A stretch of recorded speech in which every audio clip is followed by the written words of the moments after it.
سابق وزیر اعظم بے نظیر بھٹو 21 جون 1953 کو کراچی میں ذوالفقار علی بھٹو کے گھر پیدا ہوئیں۔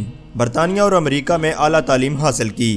ابھی تعلیم مکمل کی ہی تھی کہ ان کے والد ذوالفقار علی بھٹو کی حکومت کا تختہ الٹ دیا گیا۔ والد کو پھانسی کے بعد بے نظیر بھٹو کو نظر بندی اور جلا وطنی کی صعوبتیں بھی برداشت کرنا پڑیں۔ آپ کی بہن آپ کو کبھی بھی چھوڑ نہیں سکتی ہے، آپ ہی کے ساتھ رہے گی۔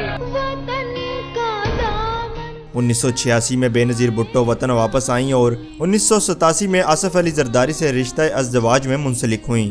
1988 میں وہ تاریخ کی سب سے کم عمر اور اسلامی دنیا کی پہلی خاتون وزیر اعظم منتخب ہوئیں۔ تاہم 20 ماہ بعد ہی ان کی حکومت برطرف کر دی گئی۔ 1993 میں عوام نے انہیں دوسری بار اقتدار پر بٹھایا، لیکن 1996 میں ایک مرتبہ پھر ان کی حکومت ختم کر دی گئی اور 1998 میں بی بی کو دوبارہ جلا وطنی اختیار کرنا پڑی۔ Coming back to my country, I dreamt of this day for so many months and years.